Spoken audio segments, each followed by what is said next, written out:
Tumsifu Yesu Kristo. Salamu alaikum. Okay. Naweza kusema kila kitu kiko sawa. Kila kitu kiko sawa kwa ajili ya kumkabili na Mungu. Niseme hivyo, sisi tuko sawa tayari kwa kumkabili na Mungu. Mechi zilizopita zimepita. Mechi mimi ninayoitazama ni iliyo mbele yangu. Sasa nikikaa na beba haya yaliyopita nitazidi kupoteza. Niko hapa, mimi ni mshindani na sijakata tamaa. Nafikiri hata mechi za mzunguko wa kwanza sijamaliza. Sasa leo nikisema kwa ajili ya matokeo hapana. Nasema niko sawa. Niko tayari kumkabili na Mungu na nazihitaji hizo pointi 3. Ninachoweza kusema concentration ni umakini wa wachezaji. Unakuta kama hata mwanzo baada ya mechi nilizungumza kwamba mpira wa miguu una matokeo ya ajabu na ya kikatili.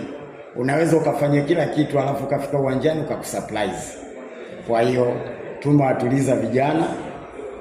Ile ni mechi imepita, na mpira jinsi ulivyo, utakapofanya mistake uwanjani wanasema one mistake one goal, lakini to me sio one mistake one goal.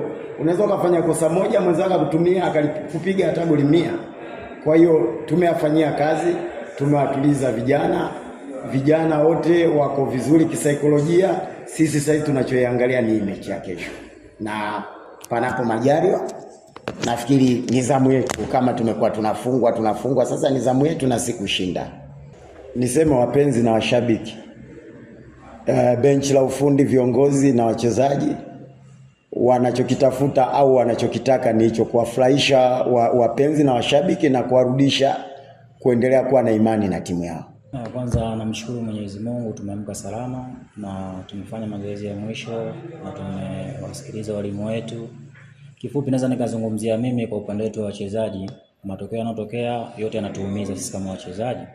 Sasa ni wakati ambao kujipanga sisi kama wachezaji ili kwa ajili ya kufanya vizuri, kuanza safari yetu sasa, kwa sababu safari tuliyokuwa tumeanza huko nyuma sio safari nzuri. Lakini na imani kwa sasa kama familia ya Prison, washabiki ambao wamekata tamaa na sisi, tunaamini siku zote kama mzazi hawezi kumtupa mwanao akikosea, ila anatakiwa umkalie chini ili umrekebishe arudi kwenye tabia ambayo wewe unahitaji mzazi awepo. Kwa hiyo wazazi wetu tumekaa nao chini na kama watoto wao, tunaimani tunajipanga kwa mchezo wa kesho kwa uwezo wa Mungu, na kwa ajili tulivyowasikiliza walimu wetu tutafanya vizuri.